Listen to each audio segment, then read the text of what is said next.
അങ്ങും കോൺഗ്രസ് പാർട്ടിയും പറയുന്ന നിലപാട് ഇത് രാമക്ഷേത്രം അത് ബിജെപിയുടെ രാഷ്ട്രീയ അജണ്ടയായി ഉപയോഗിക്കുന്നുണ്ട്, അതുകൊണ്ട് രാമക്ഷേത്രത്തിനെതിരാണ് എന്നാണ്. അല്ലല്ല, ഈ ചടങ്ങിനെ എതിരിച്ചു. ചടങ്ങിനെ രാമക്ഷേത്രത്തെ ആരും എതിരിക്കില്ല.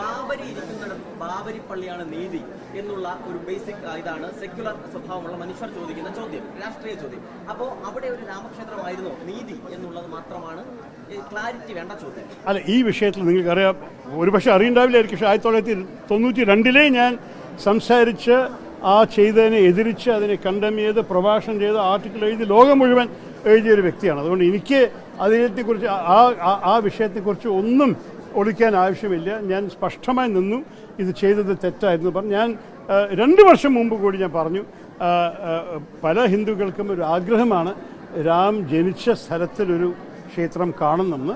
പക്ഷേ അതിന് ഒരു മസ്ജിദിനെ പൊളിക്കേണ്ടത് ഒരു നല്ല കാര്യമല്ല, ഞാൻ എപ്പോഴും ചൂണ്ടിക്കാണിക്കുന്ന ഒരു കാര്യമാണ്. പക്ഷേ ഒരേ സമയത്ത് ചിലൊരു അഭിപ്രായമായിരുന്നു, അഥവാ മുസ്ലിം സമുദായം ഇതിൻ്റെ പ്രാധാന്യം മനസ്സിലാക്കിയിട്ട് അവരെന്നെ ഈ മസ്ജിദിനെ അന്തസ്സോടെ ഒരു സ്ഥലത്ത് നിന്ന് മാറ്റിയിട്ട് വേറെ സ്ഥലത്തേക്ക് ആക്കിയാൽ എല്ലാവരും സന്തോഷപ്പെട്ടിട്ടുണ്ടാകുമെന്ന് ചോദിച്ചാൽ പല ഹിന്ദുക്കളും അത് സ്വീകരിച്ചിട്ടുണ്ടാകും. എൻ്റെ അഭിപ്രായത്തിൽ ഒരു രാം ജന്മഭൂമി ക്ഷേത്രം കെട്ടുന്ന വിവാദം സുപ്രീം കോടതി തീരുമാനം എടുക്കുന്ന വരെ ഉണ്ടായിരുന്നു. സുപ്രീം കോടതി തീരുമാനിച്ച ശേഷം ഞങ്ങൾക്ക് അതിനെക്കുറിച്ച് ഞങ്ങളുടെ മുമ്പെടുത്ത നിലപാടിനെ പറയാനുള്ള അവകാശം നഷ്ടം ആയിപ്പോയി.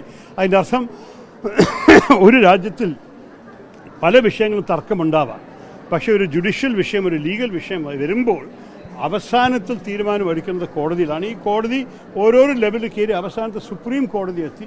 ആ സുപ്രീം കോടതിയാണ് തീരുമാനമെടുത്തത്. അത് കഴിഞ്ഞ ശേഷം നിങ്ങൾ അറിഞ്ഞുവല്ലോ, നമ്മൾ എല്ലാവരും പറഞ്ഞു ഇതാണ് തീരുമാനമാണെങ്കിൽ ഇങ്ങനെയാണ് നമ്മൾ മുന്നോട്ട് പോകേണ്ടത്. അപ്പോൾ ഇനി പഴയ വിവാദങ്ങളെ വീണ്ടും തുറന്നിട്ട് കാര്യമില്ല. അതുകൊണ്ടാണ് നിങ്ങൾ ഏത് കോൺഗ്രസ്സുകാരനും ഇതിനെക്കുറിച്ച് വിവാദമുണ്ടാക്കുന്നത് നിങ്ങൾ കേട്ടിട്ടുണ്ടാവില്ല. കാരണം ഞങ്ങൾ പറഞ്ഞു സുപ്രീം കോടതി തീരുമാനം വന്നു, ഇനി ഈ ക്ഷേത്രം വരും.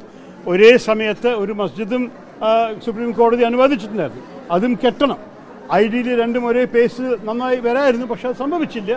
അത് പിന്നെ ഒരു ദിവസം വരുമ്പോൾ അതിനെയും നമ്മൾ ബഹുമാനത്തോടെ സ്വീകരിക്കണം. അവിടെയും ഒരു പുതിയൊരു മസ്ജിദ് വരട്ടെ. അതിന് ഞാൻ മനസ്സിലാക്കിയിരിക്കുന്നത് അതിൻ്റെ പിന്നെ നിർമ്മാണം ആരംഭിച്ചു കഴിഞ്ഞു, അവർ അതിൻ്റെ കല്ലൊക്കെ ഇട്ട് കഴിഞ്ഞു.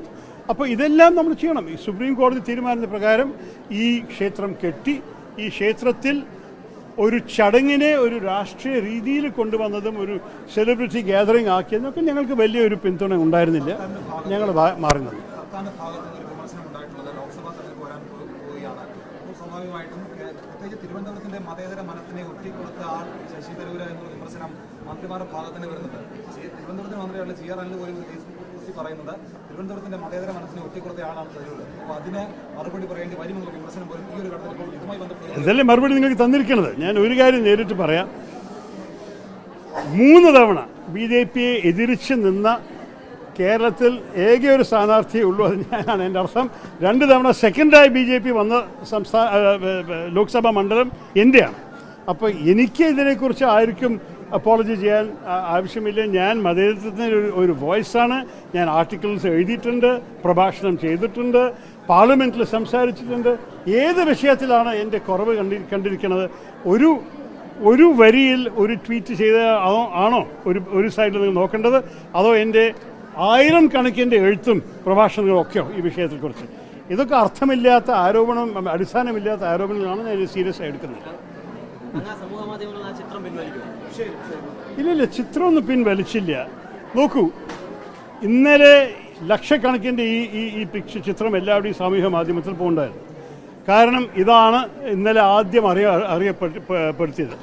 അപ്പോൾ ഞാനും ചൂണ്ടിക്കാണിക്കുന്നത് ഞങ്ങൾ രാമനെ BJPക്ക് വിട്ടുകൊടുക്കുന്നില്ല. ഈ ക്ഷേത്രത്തെയും അയോധ്യയ്ക്ക് ഒരു BJP ക്ഷേത്രമായിട്ട് അറിയപ്പെടാൻ ഒരു ആവശ്യമില്ല. ഒരു ദിവസം വേറെ രാഷ്ട്രീയ വിശ്വാസമുള്ളവരും അവിടെ പോയിട്ട് പ്രാർത്ഥിക്കും. എന്താ, ഈ ക്ഷേത്രം അവരുടെ അല്ലേ? അയോധ്യ അവരുടെ അല്ലേ? എല്ലാ ഹിന്ദുവിനും BJP ജനിക്കുന്ന നൂറ്റാണ്ടുകൾ മുമ്പ് അയോധ്യയുടെ പ്രാധാന്യം അറിയും. ഞങ്ങൾ എന്തിനാണ് ഈ പുതിയ 1980 ജനിച്ച പാർട്ടിക്ക് ഞങ്ങൾ പിന്നെ അയോധ്യ വിട്ടുകൊടുക്കേണ്ടത്? നിങ്ങളിതൊക്കെ ആലോചിച്ച് നോക്കണം. നിങ്ങൾ ചോദ്യം ചോദിക്കുമ്പോഴേ ഇതിൻ്റെ ഒരു അർത്ഥം മനസ്സിലാക്കണം. അല്ല, അത് ഞാൻ കണ്ടോ, ജനാധിപത്യം നല്ല തന്നെ. അതുപോലെ തന്നെ ഒരു മര്യാദക്കാരൻ SFIക്കാരൻ അകത്ത് വന്നിട്ട് മര്യാദയോട് ചോദ്യം ചോദിച്ചു, അദ്ദേഹത്തിന് മറുപടി കൊടുത്തു. അങ്ങനെയാണ് ജനാധിപത്യം നടക്കേണ്ടത്.